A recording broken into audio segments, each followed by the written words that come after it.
Welcome to 10,000 Africans podcast. My name is JD Tarpin, and I am your humble host. Do you know what the oldest African board game is?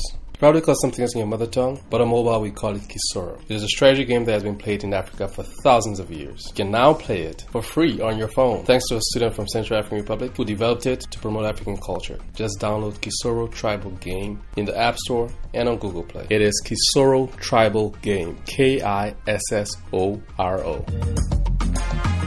Our guest on the show today is Madame Ellen Johnson Sirleaf, former president of Liberia, Nobel Laureate, and winner of the 2017 Ibrahim Prize for Achievement in African Leadership. She is one of the most influential women in Africa and in the world. In 2005, Madame Sirleaf was elected the 24th president of Liberia and made history as the first elected female head of state in Africa. I sat down with her at her home in Monrovia, Liberia, to talk about her life after the presidency, her advice to young people, and her legacy. Before you move ahead, please take a few seconds of your time to subscribe, rate us, and review us on iTunes, and then share this podcast. One last thing, please increase your device volume to the loudest because the interview audio is a little bit low.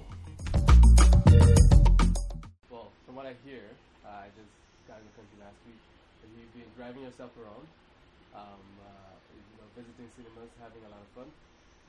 So it's great to see that you're having a lot of fun. I think it's an example to a lot of African leaders out there who may not want to follow the same path. So one thing I was interested in is, what is the first thing that you did after you finished? Well, the first thing I did, as everybody knows, as I walked down from the podium in the stadium, I immediately went and got into the vehicle and drove myself from the SKD Stadium home. It's something I wanted to do. I had not driven a vehicle for years, and I was accustomed to driving myself in the United States, in Kenya, in Abidjan, everywhere I lived. I drove myself, and so I just wanted to get back behind the wheel, and that's what I did. After 12 years? Yeah. Wow, that was incredible. So after being president for 12 years, the next day after you realized you passed the baton, what's going through your mind at that time? Like the next day, different. My main thing was to just adjust to a new life, and I always remind people I've had high positions before, and I've lost high positions before, so I know how to move from high to low with a certain amount of grace and a certain amount of calm and satisfaction. So my only thing the next day was, how can I make sure, that I return to my life in a normal way, but at the same time, know that I still have a longer life, and I must still contribute to the development of our country, to the promotion of women, to the protection of children. And so it's just a question of start to rethink. How do you retool? How do you get prepared for a new life? For me, it was quite simple because I don't live a very audacious life. My lifestyle is very common, as people know. And so it was nothing for me to just adjust to just being, an eminent citizen. And that's what I am. Now that it's 3 months, is it 4 months now? Into it, what do you miss about being president, if there's anything? Oh, just miss getting the result of specific programs and operations that one has promoted or instituted. If I go and open a marketplace where women sat, with tables in the sun before, and we build a new market, and I go there. Or I miss the children. Driving on the routes, I always stop, speak to the children, give them things and whatnot. So I haven't got out into the communities to do very much that. So that's the thing I miss. But I don't miss all the pomp and pageantry, quite frankly, because I never really cared about that. Your history is incredible. Your life, you were born in poverty. and married at 17, and then you were married with 4 kids, as and in an abusive relationship and things like that. And when I look at it, it is the life of a lot of women across the continent at this moment, but also even worse back then. What was different about you? More importantly, what did you do differently that allowed you to ascend to presidency where you did? Well, I think I took certain positions, sometimes strong positions regarding the policies of the country, regarding the agenda, regarding the need for change, and so I guess that propelled me in a different way, and this was driven by my own upbringing.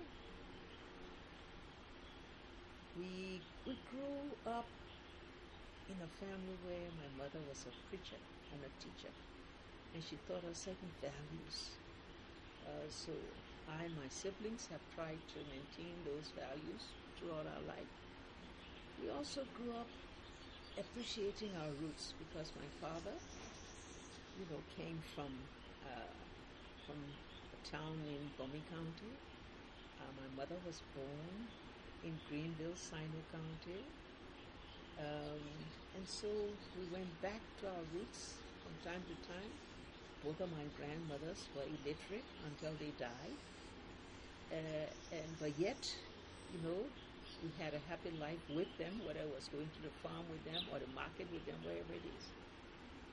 And so I guess that, and yet we live a comfortable life too, because our mothers and fathers came to families in the city and they had an education, and so we also had an elitist life, and so but that able to be a part of both worlds, so to speak, is something that we all adjusted to very well, and that carried me through life. It made me strong, it made me courageous, it made me bold in doing some of the things I did and some of the things I said. And if that's what called a difference in my life, then that perhaps was a difference. By no means was life easy. Even when you had you had a position of influence, it wasn't easy. You went to jail a few times. Had to flee at certain points. So those decisions, taking a stand, doing what you believe is right. How can young people learn from your example and apply to their lives? I think every young person should first of all determine what they want to be in life, what they want to do in life.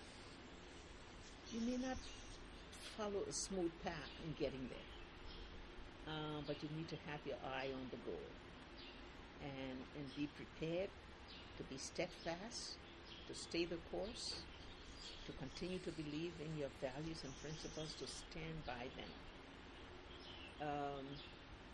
Young people must be ready to go after their dreams, not be distracted, sometimes by obstacles, sometimes by the naysayers, sometimes those who discourage them and say you can't do it. Anyone can be what they want to be if they're ready to take the steps that lead them there, and ready to ensure that they surmount any obstacle they can do it. Just be ready to move toward the achievement of your dreams and your goals. Now, I think what a lot of people, including myself, have been wondering is, you came into a position of power at the first female African president. Fantastic, and we all celebrated. But I'm sure you woke up the next morning and realized you are still in a male-dominated world, in a male-dominated African society. But you successfully navigated that and led an amazing transformation. What is your secret of success?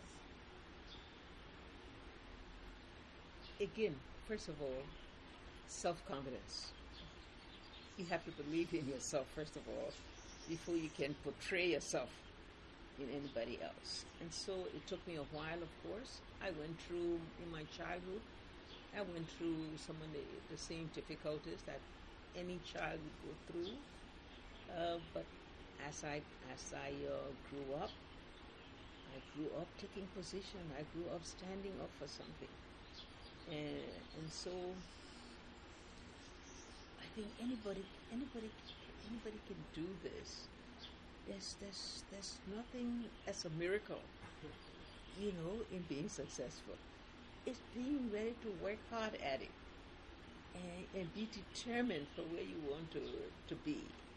And so that's all I attribute to. I attribute to a good upbringing where your values are steadfast based upon your parents and what they taught you. Your faith in God, let's not lose that too. And your self-confidence that you can plod ahead, you can climb every rung of the ladder, little by little, by pursuing it and being steadfast and working hard at it.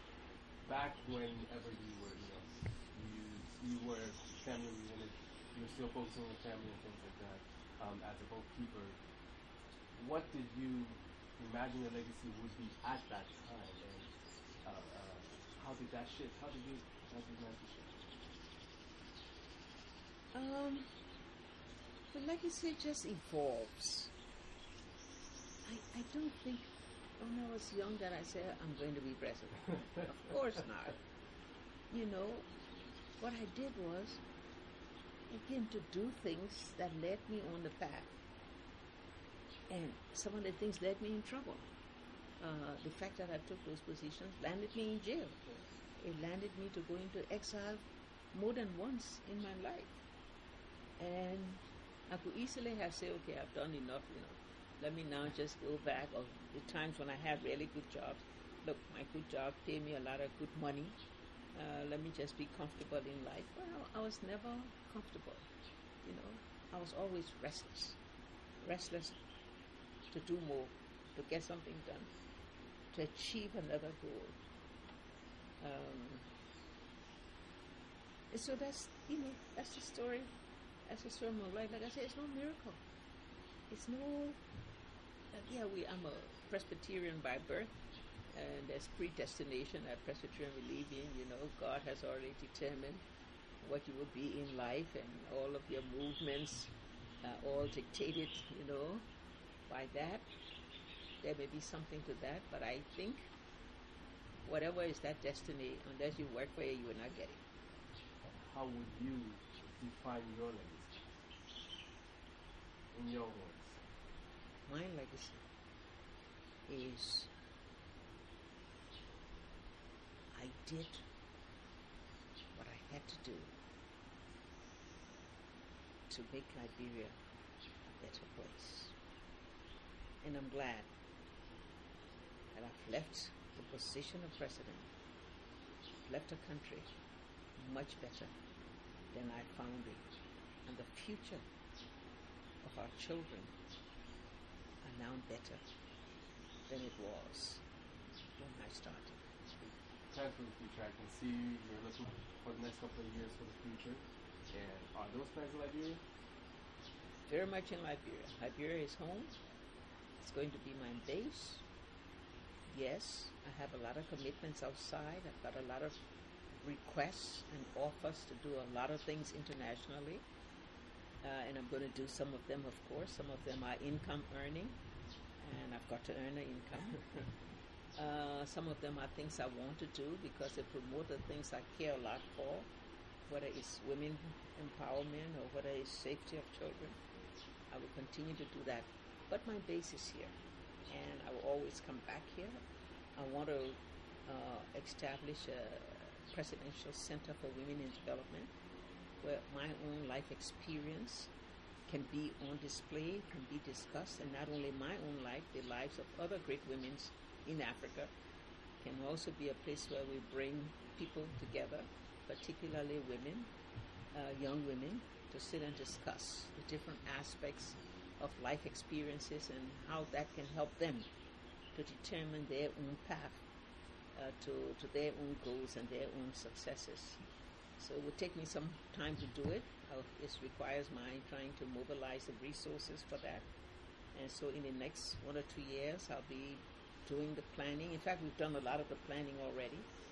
And we'll mobilize the resources to do something where we can have this center to promote women and to promote development generally. So, and I will do it from here. The center will be based here, and we'll work from there. I also have a farm. I started a farm as an example to others, but right now I'm passionate about it because my oil palms are now producing. My vegetables now go to the supermarket. So, and I go to the farm, and and so for me, the best place to be is in Liberia. This is home. It will always be my home. Before I let you go, Madam President, thank you for your time and congratulations on winning the Ibrahim Prize. As a Liberian, I'm very proud of that. So congratulations. Thank you so much. That success belongs not only to me, it belongs to all the Liberian women and men who are steadfast in pursuing the goals that we wanted to bring about change to Liberia. And I think they are the change. They are the future. For them, I will receive that prize. Thank you for tuning into yet another episode of 10,000 Africans podcast. My name is JD Tarpin, and I'm your host. Remember to go to iTunes and subscribe, rate, and review us. It is 10,000 Africans, and also you can go to our website and donate to us through PayPal. That'll be very much appreciated. Thank you very much. Have a wonderful, wonderful, wonderful day.